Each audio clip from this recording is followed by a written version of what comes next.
नमस्कार, बहुत स्वागत है आपका हमारे चैनल में। मैं सुचेता, वास्तु और ज्योतिष रिसर्चर।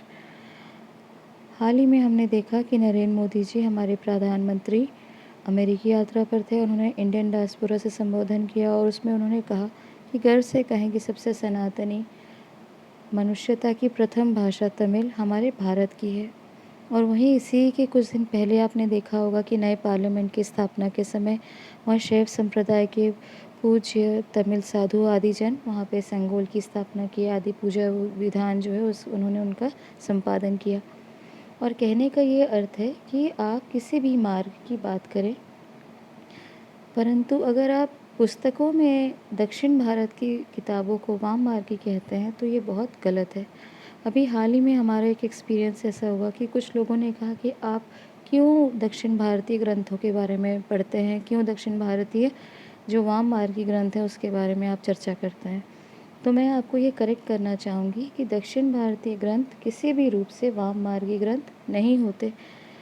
निश्चित ही वहाँ पे जो भाषा है अनादि परंपरा से चली आ रही है, वहाँ का अगर आप इन ग्रंथों को पढ़ें तो आप मानेंगे कि ये बहुत ही ज़्यादा ज्ञान के भंडार हैं। जैसे कि अगर आप देखें सूर्य सिद्धांत, इसे कौन लिखा है? इसे महर्षि मायन ने लिखा है। इसलिए सारा केंद्र जहाँ आप सूर्य सिद्धांत पे देखते हैं, वहाँ लंका की बात की जाती है। श्रीलंका को सेंटर में रख के उन्होंने पूरे सूर्य सिद्धांत की रचना की। और इस रचना में सिर्फ 2 जगह प्रेडिक्शन है, वो भी चंद्रमा और सूर्य को लेके, यानी पूर्णिमा और अमावस्या को लेके सिर्फ 2 वो है क्या बोलते प्रेडिक्शन।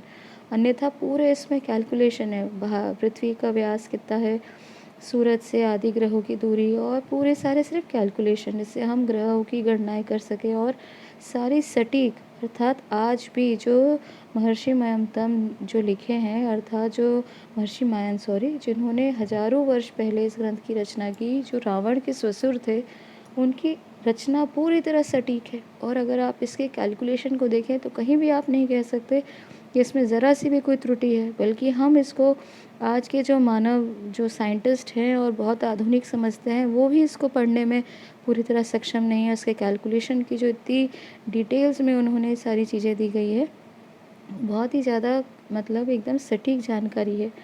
तो इसके साथ आप देखें कि ये जो मयमतम ग्रंथ है, जिसे फिर महर्षि मायन द्वारा इसकी रचना की गई है, इसे तो अगर आप वास्तु का बाइबल कहें तो इसे कहना बिल्कुल भी गलत नहीं होगा। ऐसा इसलिए क्योंकि इसमें इन्होंने इसके प्रैक्टिकल अर्थात वास्तुशास्त्र के प्रैक्टिकल और थियोरिटिकल दोनों पार्ट को बहुत डिटेल में समझा है।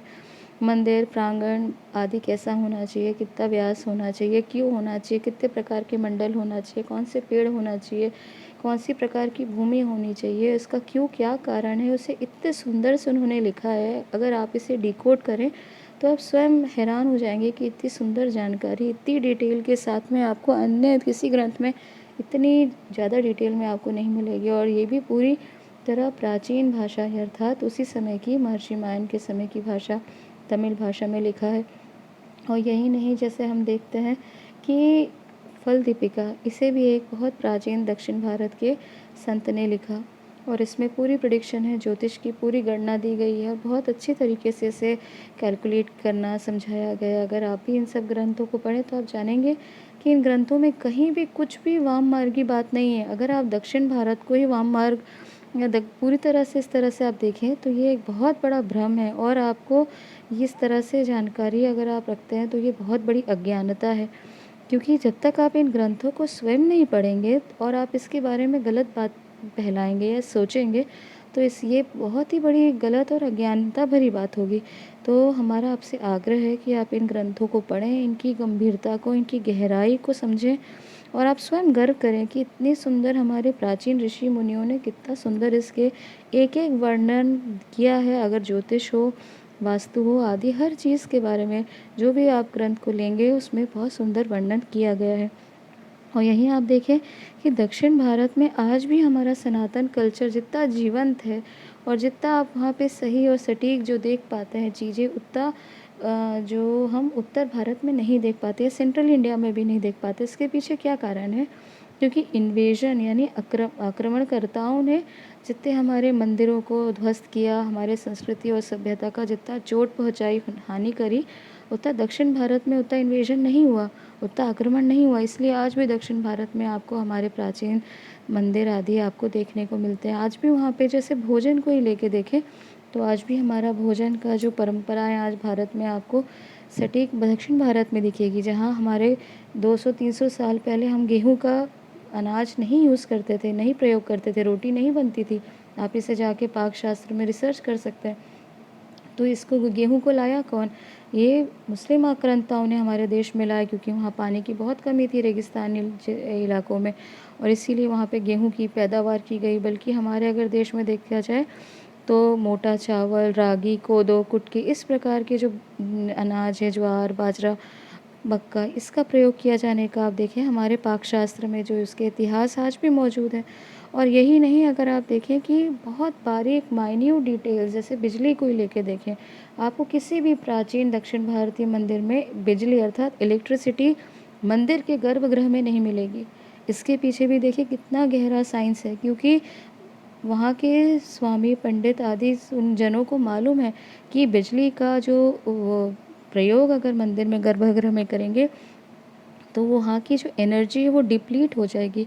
हमारी बायो एथिक एनर्जी, हमारे शरीर की बायो एथिक एनर्जी हो या भगवान की अलौकिक दिव्य एनर्जीज़ हो, इसे डिप्लीट कर देती है। अगर जितना ज़्यादा आप बिजली में बैठते हैं, पंखे में, एसी, कूलर आदि में, तो आप देखेंगे आपकी बॉडी उतनी ज़्यादा है उसकी इम्यूनिटी वीक हो जाएगी, आपका शरीर वीक हो जाएगा।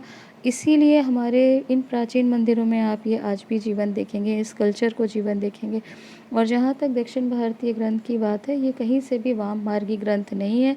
अगर इस प्रकार की आप सोच रखते हैं तो इसे पूरी तरह अपने आप दिमाग से निकाल लीजिए, क्योंकि ये ग्रंथ बहुत प्राचीन और बहुत ही ज़्यादा डिटेल में दिखा गया है। और अगर आप देखें जैसे संग्राम संग्राम सूत्रधार, इसे भी ये ना संस्कृत में है, ना ये तमिल में है, ना आदि दक्षिण भारतीय भाषाओं में, ये पाली, प्राकृत आदि भाषाओं में भी अनेक ग्रंथ है। वैसे आज भी डिकोड करना, इसे समझना, इसे पढ़ना बहुत ज़्यादा टाइम टेकिंग है, क्योंकि आपको एक डिक्शनरी लेके बैठना पड़ता है और इस एक चीज़ को पढ़ने के लिए समझना, डिकोड करना पड़ता है। और जहाँ तक बात करें आप उत्तर भारत की, ज्ञान जहाँ से भी मिले, शुद्ध ज्ञान अगर आपको मिलता है तो ये आपके जीवन को, आपकी एनर्जीज़ को, आपके रिसर्च को बढ़ाता ही है। अगर हम रावण संहिता की बात करें तो देखिए ये भी रावण कोई एक छोटे मोटे व्यक्ति नहीं थे, ये कोई असुर आप कह सकते हैं, परंतु ये भी बहुत बड़े विद्वान, एक ब्राह्मण कुल में जन्म लिए एक बहुत बड़े ऋषि पुत्र थे। इनके पास जो ज्ञान है उसका माना जाता है सानी, आज भी बहुत सारे लोग इन्हें परम ज्ञानी, प्रकांड पंडित मानते हैं। क्योंकि अगर आप ज्ञान को अगर सही तरीके से लें और उसे समझने का प्रयास करें, रिसर्च में अपने उसकी प्रयोग करें, तो ये जो ग्रंथ फैलाया जा रहा है इनके साथ में कि दक्षिण भारतीय ग्रंथ है, ये वाम मार्गी ग्रंथ है, तो ये बहुत बड़ी अज्ञानता होगी और बहुत बड़ा आप अपने साथ ही नहीं, अपनी भावी पीढ़ी के साथ भी अन्याय करेंगे। और बहुत अच्छा होगा कि आप स्वयं इन ग्रंथों को लें, प्राचीन ग्रंथों को पढ़ें, क्योंकि जो प्राचीन ग्रंथों में लिखा है वो बहुत सटीक और सही जानकारी है, जहाँ तक कि आप कंपेयर करें कंटेम्प्रेरी ग्रंथों से।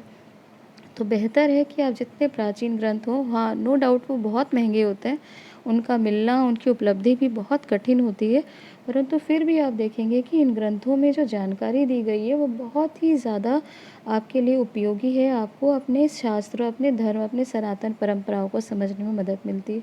ये जानकारी यहीं तक। अगर दी गई जानकारी आपको अच्छी लगे तो हमारे चैनल को लाइक, सब्सक्राइब करना बिल्कुल ना भूलें। धन्यवाद।